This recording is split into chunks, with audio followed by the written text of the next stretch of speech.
Hey guys, what's happening? And welcome back to the channel where we take awesome out of the box. My name is Jamie. My name is John. And this is basically just a wrap up of everything, well not everything, probably the best stuff that we saw at Mobile World Congress 2019. So Mobile World Congress is done. The craziness is finished. I'm about to get on on a bus going to my flight. And we felt it was important to talk about the really cool stuff we saw in the show. And of course, the first thing we're going to talk about is like the best in show, which is the Huawei Mate X. Yeah, so basically the Huawei's foldable phone kind of stole the show for us because we weren't expecting to get our hands on the device, and they allowed us a brief time with it. It was about 10 minutes, but yeah, it was more than enough to kind of like leave us speechless. So the Huawei Mate X is Huawei's obviously first foldable phone, foldable 5G. It's actually pretty much everything about it's from the future. It folds, becomes a big ass tablet. It folds. It's awesome. We just don't know if it's coming to the Philippines because it's obviously countries that have 5G enabled will be the first countries to get it. Also, it's the price. It's 137,000 pesos. That's a hell of a lot of money for a phone.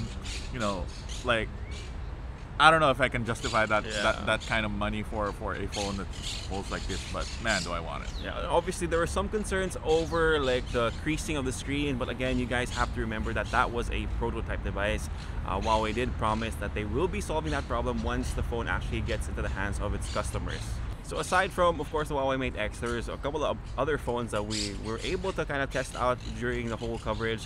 And one of that was the Nokia 9 PureView, which is their first 5-camera setup. Yeah, the Nokia 9 PureView is honestly one of the phones that Jamie's excited to touch because from judging from the image quality, from the photos we actually pulled from it, we actually made an article about it.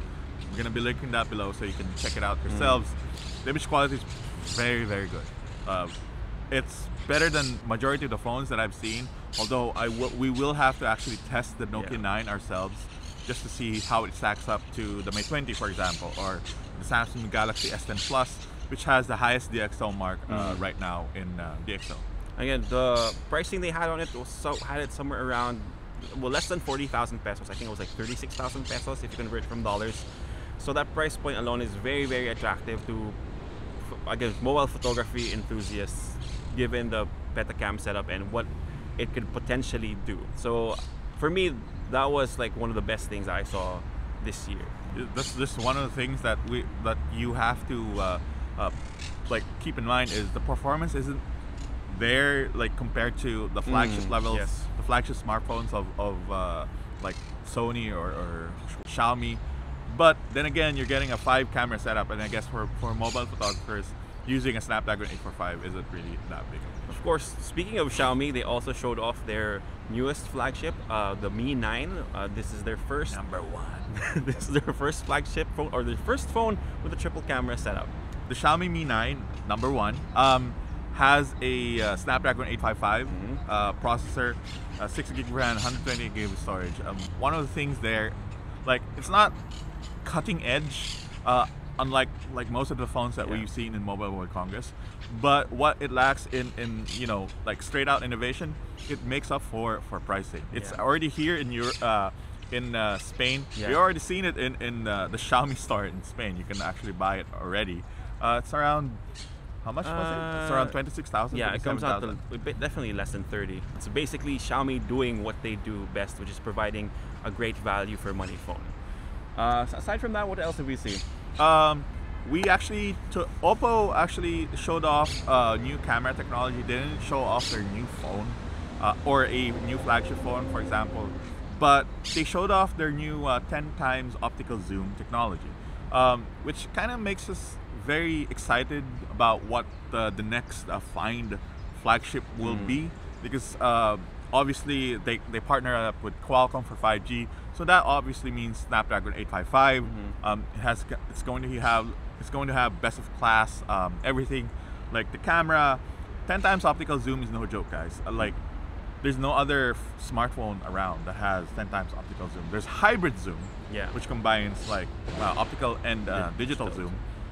But 10 times zoom, optical zoom, not really, not so much. And what they actually went through to be able to deliver 10 times optical zoom is nothing short of engineering marvel. And what Oppo showed us was basically you're getting a 10 times optical zoom on a smartphone that's not really like thicker than their R17 Pro.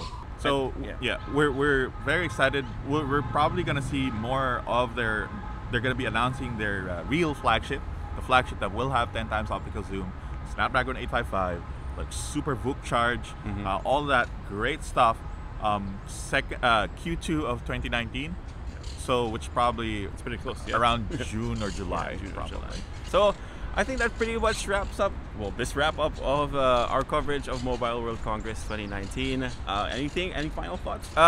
Yeah, this show was basically all about like the folding stuff, man. So folding and 5G. Folding and 5G. Like a lot of there was a lot of 5G. Oh, sorry. There was a lot of folding centric phones here. Not just the Mate X, not just the Galaxy Fold.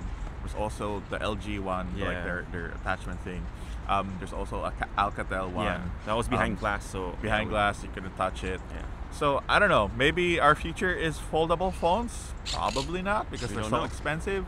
But I like that there's now, you know, a clear technology that people are going towards, or like really innovation. Because last year it's just all about phones. Right? So it was basically same form factor, nothing very exciting.